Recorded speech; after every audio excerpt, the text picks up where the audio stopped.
डेफफेस्ट Ahmedabad? Okay, नहीं, मुझे लग रहा है आप लोग थक गए हैं. So this is the last talk of the event and probably the last event of the year as we are approaching the end of the year very soon.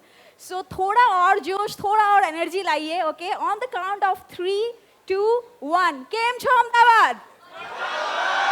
How is the josh at DevFest Ahmedabad? One last time, one final time, full energy, full josh. जितना जोश है सब बाहर निकाल दो. How is the energy at DevFest Ahmedabad? Awesome. So yeah, that's what I wanted to hear. So before I actually start the talk, I have two things to share from my side for this event. I have given talk at multiple tech events, but this is my first DevFest, and I am from Kolkata. I currently stay in Bangalore, but who Gujarati chu? So giving a talk, coming to Ahmedabad for DevFest makes it really special. So yeah, now today I'm going to talk about building text containers in Canvas. Well, text containers are one of the most widely used features when it comes to whiteboard.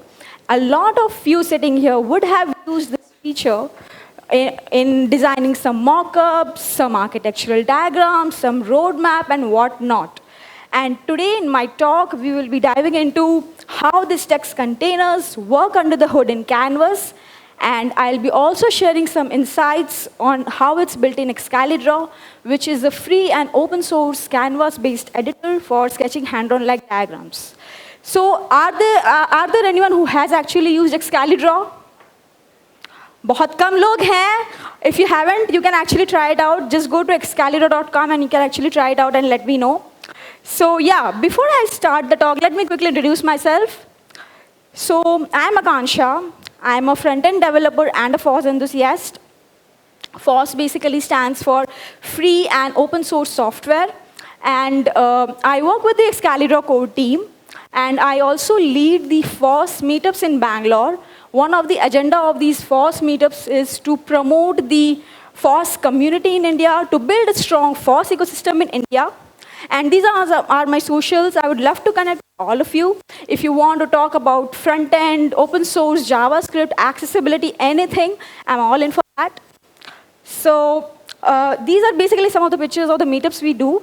And that reminds me that we still don't have a Ahmedabad chapter of FOSS meetups. So if any of you want to volunteer and start these meetups in Ahmedabad, we can actually talk about it. Just let me know. So with that, let's actually get started with the talk. Let's first understand what exactly is a text container. So a text container is basically any shape to which you can attach some text.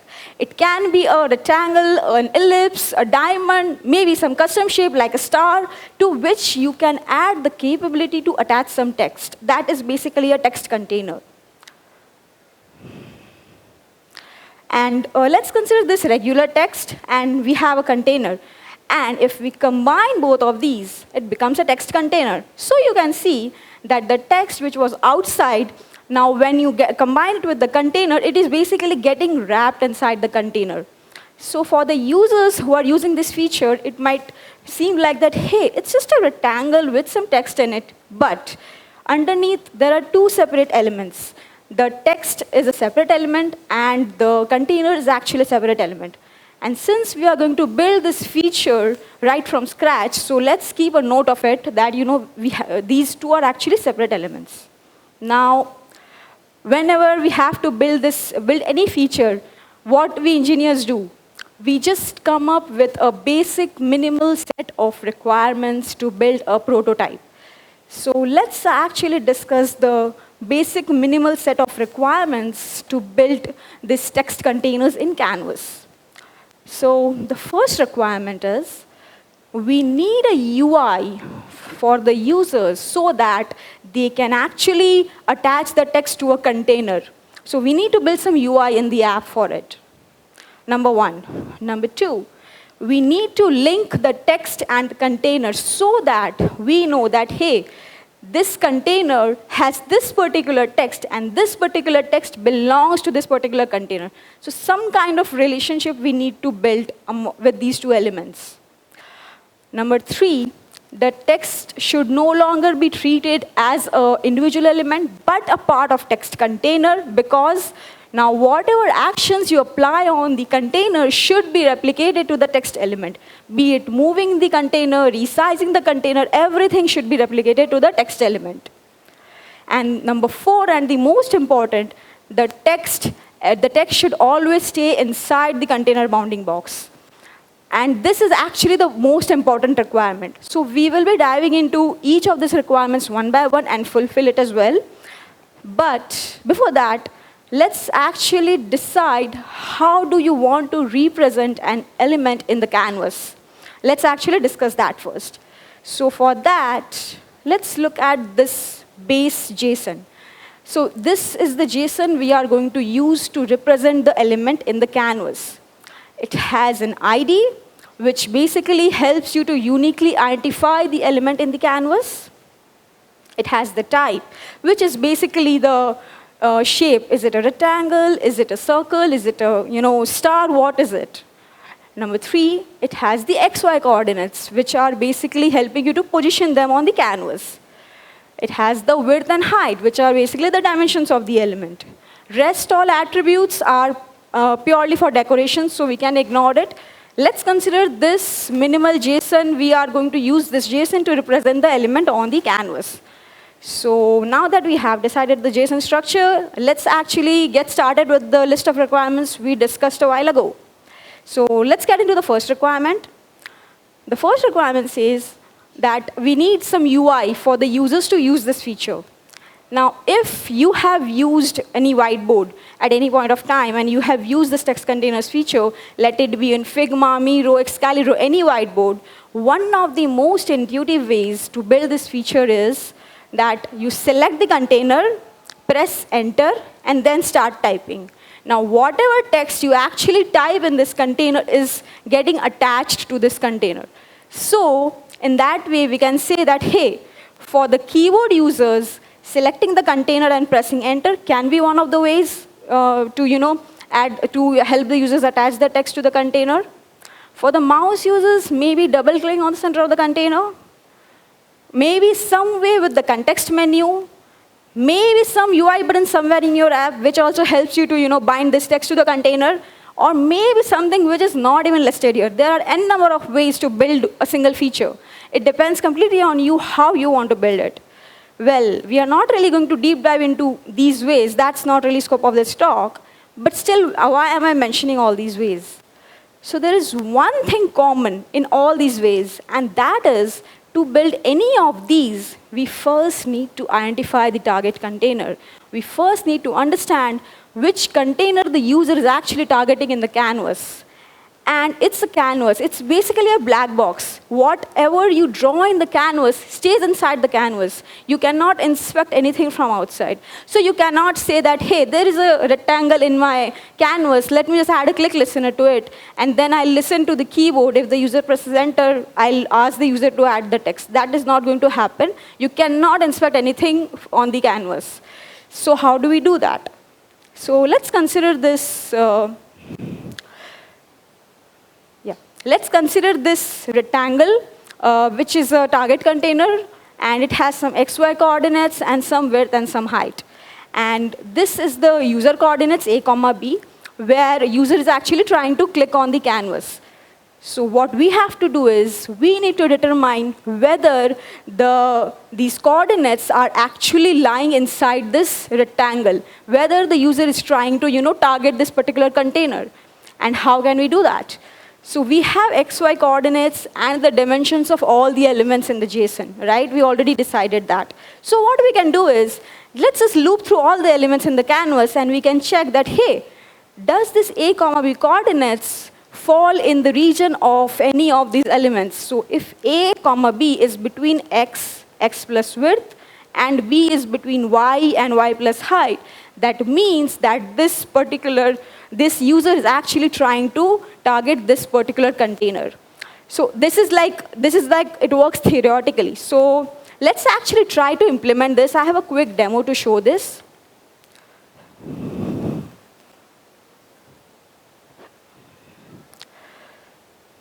So yeah,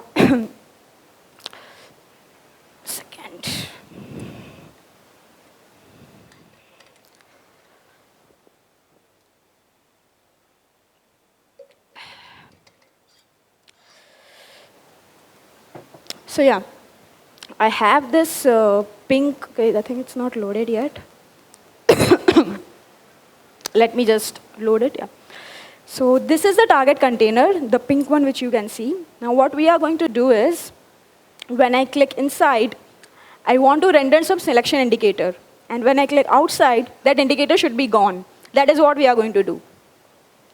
So we have a function here. I hope the font size is visible from the back. It is? Okay. So I just have a function here is hitting container, which is doing the same thing which I just explained.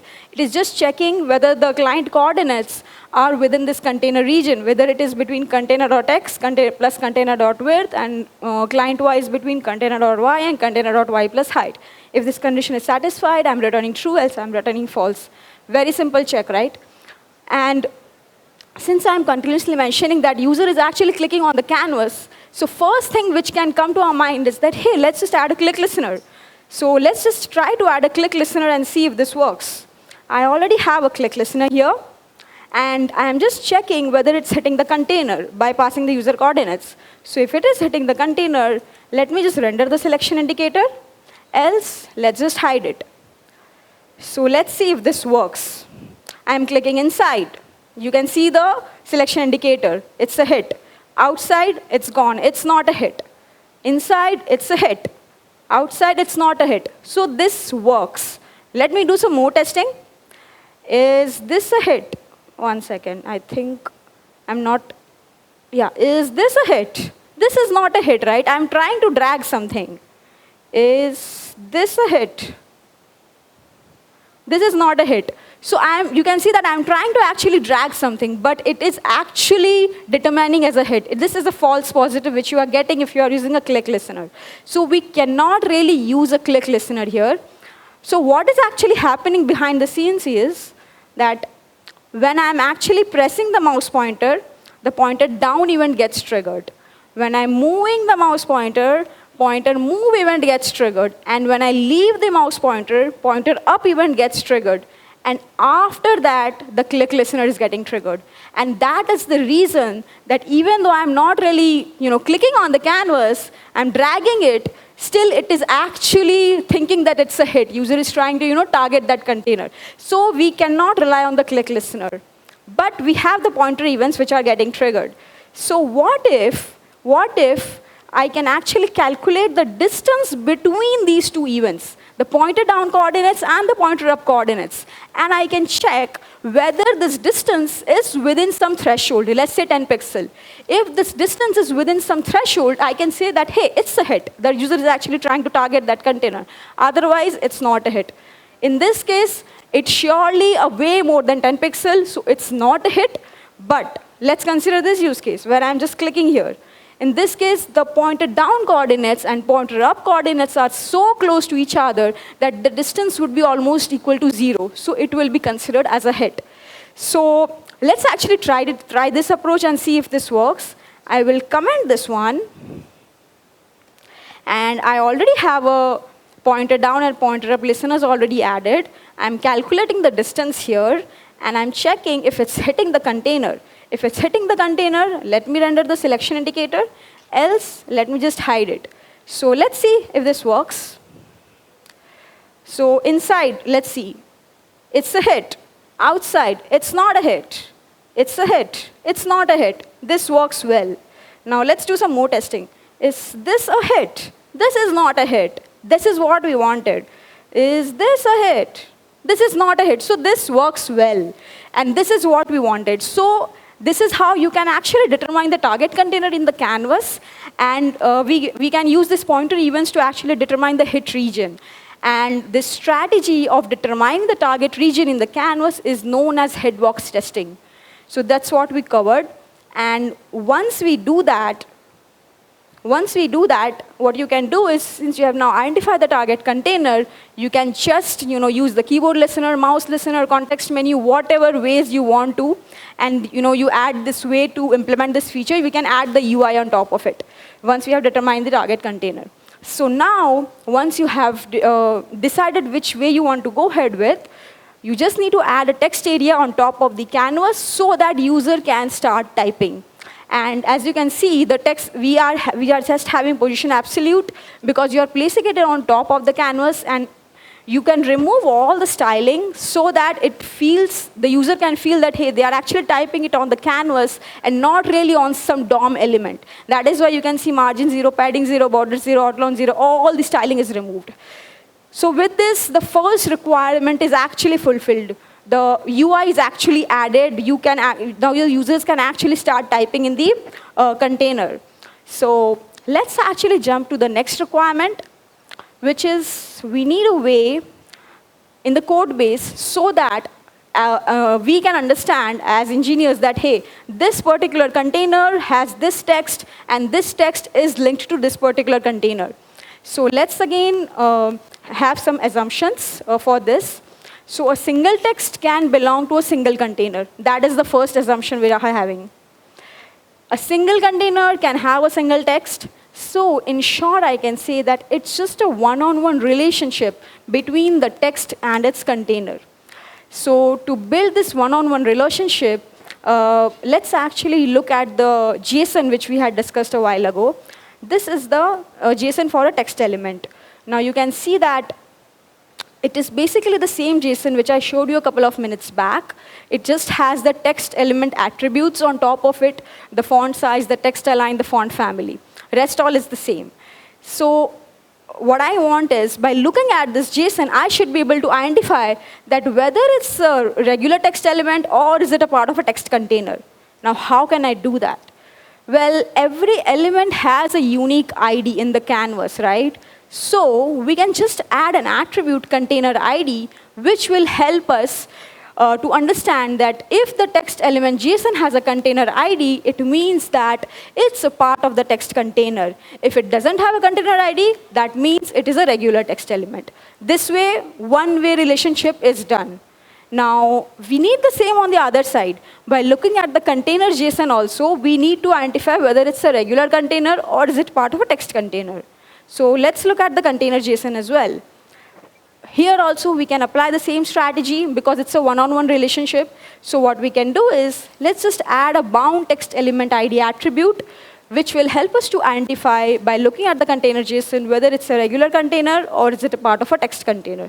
So now, with the help of container ID and the bound text element ID, we can easily identify whether it's a regular text element or a text container, right?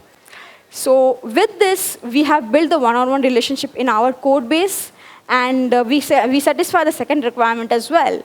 So now, let's actually get into the third requirement, which says that the text should no longer be treated as an individual element. So whatever actions you apply on the container should be replicated to the text element. So now, since we have the relationship, we have the container ID and the bound text element ID, what I can do is, when I'm moving the container, I can just check that, hey, whether the container has the bound text element ID, then move the text element as well. If I'm copying the container, I can check whether the container has bound text element ID. Let me copy the text element as well. So this way, by satisfying the previous requirement, it's very easy to satisfy this requirement as well. So as you can see, this is the current state now. So as I'm moving the container, resizing the container, the text element is getting adjusted accordingly as well. So this is right now the state of the feature. So with this, the third requirement gets fulfilled as well. So now we have the fourth and the final requirement. So let's actually go to the final requirement, which is the text should always stay inside the container bounding box.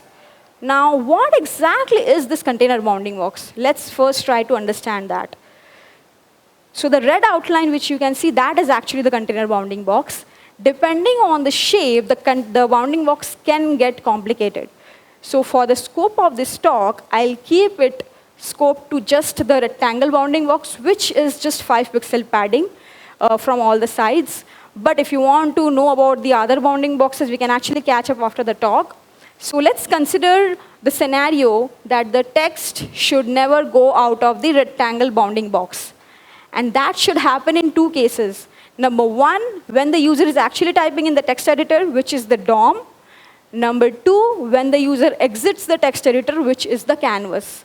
So we need to make sure that the text never goes out of the container bounding box in case of the DOM, which is the text area, as well as in the case of the canvas as well. So let's look at it one by one and fulfill it. So let's first look at the text editor. So in text editor, it's pretty easy. Thanks to CSS for it. What you can do is just add the width and height attributes, and with the help of word break and white space, we can easily make sure that the text never overflows the container bounding box. So in the DOM, it's pretty easy and straightforward. And once we do this, this is the state of the feature. So you notice when I'm trying to edit the text, it's getting wrapped inside the container because it's the DOM. But when you exit it, it's again goes back to the original state because it's in the canvas. We haven't yet implemented it in the canvas. So text editor is pretty easy. The DOM is pretty easy. Now, how do we achieve the same in the canvas? Well, in canvas, it's not really straightforward because in canvas, you don't really have any way to say that, hey, if the text goes beyond a limit, wrap it to the next line. Additionally, canvas doesn't support multi-line as well. So if you want to render multiple lines in the canvas, you have to render it one by one. Canvas doesn't support multi-line. So the only option left is we have to write our own word wrap algorithm which can imitate the text editor word break behavior, the DOM word wrapping behavior in the canvas. Because we need to make sure that the canvas and the text editor is in sync with each other. And for that, we need to look at a couple of scenarios. And the first scenario is that we need to make sure that we are able to break longer words when they actually exceed the bounding box width. And we also need to make sure that we are able to break longer lines when they exceed the bounding box width. The third one is a browser-specific scenario with hyphens. I'll cover it in a bit.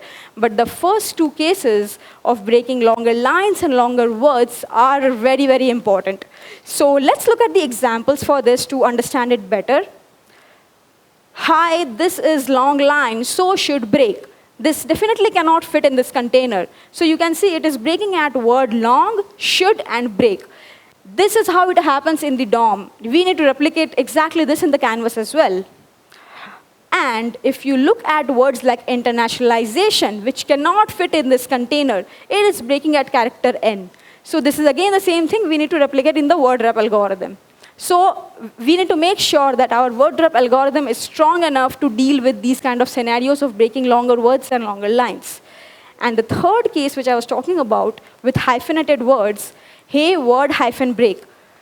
This is how many of you actually think that it breaks like this in the text editor? Just raise your hands. No one? Then maybe I was the only one who used to think like this. So I used to think that, okay, word hyphen break cannot fit in the first line, so it actually goes to the next line. But it doesn't happen like that. It actually breaks like this in the DOM. So hyphen is actually treated as a delimiter. If there are hyphenated words, it will actually treat it as a delimiter, and it will try to break after that. And this is something, and again, we need to replicate in our canvas algorithm or the word wrap algorithm. So yeah, with this 3 use cases or the 3 scenarios, we can actually create our own word wrap algorithm. There are a lot more these browser-specific scenarios, which I can't cover in the talk, which you can, as you do more research and more testing, you will come across more of these scenarios, browser-specific scenarios. So there is no such documentation in the web. I could not find any such documentation in the web. So this is something which you will come across as you do more and more testing. But yeah, once we actually do the wrapping algorithm, we can actually take care of this canvas wrapping algorithm. But the next thing which I would like to point out is I'm continuously mentioning that we need to make sure that the text should not go beyond the container bounding box in the canvas. Now, how do you make sure that the text doesn't go beyond the container bounding box? For that, you need the text dimensions. You need the width and height of the text. And how do you measure the dimensions in the canvas? That is the next thing. So there are a couple of approaches to achieve that. We have DOM measurements, which is basically pure and simple. We have hybrid measurements, which is a mix of DOM and canvas measurements. Canvas also has a measure text API, which helps you to measure the text, which I'll cover in a bit. And the third one is purely using the canvas measurements. So we'll be diving into each of these one by one and cover the pros and cons of it. And depending on which suits your use case the best, you can choose the approach accordingly. So let's actually cover the first one, which is the DOM measurements. DOM measurements is pretty straightforward. What you do is you take the text, let's consider this text hello, and what you do is you take an empty div, remove all the styling, and so that you can actually get the exact width and height, and just take the offset width and offset height. That is the dimensions which we are going to use. And these dimensions we are going to use in the canvas as well as in the DOM. This looks good, this looks simple. So when comparing this offset width and offset height across different browsers, this is what was observed. So I'm actually comparing the behavior across different browsers here. And if you notice, the width is same across different browsers, but the height is different. And why is that so? Well, the reason behind this is that there is a property called line height in CSS. And if you don't set the line height, it defaults to normal. And the normal has different behavior in different browsers. And that is the reason for discrepancy in the height across the browsers. So to fix this, to overcome this, what we can do is we can just set the line height to some hard-coded value. 1.2 and 1.25 are the most recommended values. So we can just, let's say we just hard-code it to 1.25. And once we do this, this is what you get. So you can see now the height is actually same across all the browsers. So if you are using the DOM measurements, this is something to keep a note of, that you need to make sure that you set the line height to some hard-coded value so that you don't have the height discrepancy across the browsers. So this looks good. Now let's look at the pros of this approach. So it works best with the text editor since we are using the DOM measurements on the DOM element. So it has to be the best. It will give you the best result. Number two, there will never be any discrepancies between the canvas and the text editor because we are using the same measurements in both the cases. So no discrepancy between the text editor and the canvas. And number three, that there is no discrepancy across the browser as well, considering that you take care of the line height. So that are the pros of this approach. Now let's look at the cons. So it is expensive. It can get expensive because every word, every line, every character you are actually calculating using DOM. And that can get expensive with time. So that is something to keep a note of as well, that DOM measurements could turn out to be expensive in the long run. It will not work in Node.js because it's dependent on DOM. So if you want to support server-side, it is not going to work. So let's see if you are able to overcome these approaches in the next set of two approaches left, if you are able to overcome these cons. So let's go to the hybrid measurement. In hybrid measurement, what we are going to do is Canvas has a measure text API, which helps to measure the width of a given text. So what we are going to do is, since the DOM measurements can turn out to be expensive in the word rep algorithm, we will be using the measure text API in the word rep algorithm, but in the DOM, in the text area, the DOM measurements will stay as it is, and that is why the name is hybrid measurements. So this is how you can use it. You just get the context of the canvas because you need the context to interact with the canvas. Then you just set the font, and you can use the measure text API. You get a lot of text metrics, but we are just interested in the width. So this is how you can actually get the width of a given word. And that's what we are going to use. Now, I have comparing this measure text API across the different browsers. This was the result. So if you see again, the DOM width is same across all the browsers, but the canvas width is slightly different. Now, why is it so? Well, there is nothing much you can do about it because that is the nature of the API. The measure text API is unfortunately not consistent across the browsers. So this is something to be aware of if you are using the measure text API, that there might be slight discrepancies when comparing the behavior across the browsers. And with this, I have a quick demo to show to compare the performance between the canvas and the DOM measurements. So let's just go to the demo. So this, I have a huge text here. And what I'm going to do is, I want to compute the width of this entire text. And the way I'm going to do is, I'm going to break this into words, and I'm going to calculate the width of each word and sum it up to compute the width of the entire text. I'm doing this 10 times to compute the average time taken by DOM to compute the width of the entire text, and average time taken by Canvas to compute the width of the entire text. Now let's see how it looks. So let me just run it. So you can see that the DOM time is actually, average DOM time is 11.18 milliseconds, whereas the Canvas is just 2.3 milliseconds. So Canvas measurement is already 79% faster for the first time.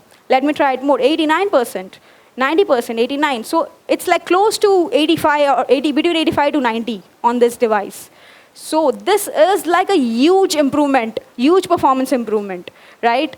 So with this, I can say that the Canvas measurements are a huge improvement over the DOM measurements, and depending on the browser and device, it can be 85 to 95% faster depending on your browser and device. That is like a huge win. And the con is the slight discrepancy, which I just pointed out, which is the nature of the MeasureText API, so that is something to be aware of. Now with this, we overcome the expensive part, right? That is like a huge win, but it will still not work in Node.js because we are still dependent on the DOM measurements for the text area, right? So that is something which we still need to solve. So let's see if we can overcome this in the last and the final approach. So let's look at the final approach. In the final approach, we are going to move away completely from the DOM measurements. We are only going to use the Canvas measurements, which means that we need to completely move away from the offset height and offset width. So we need a way to compute the width of a given text, the entire width. Till now, we were just using it in the word wrap algorithm.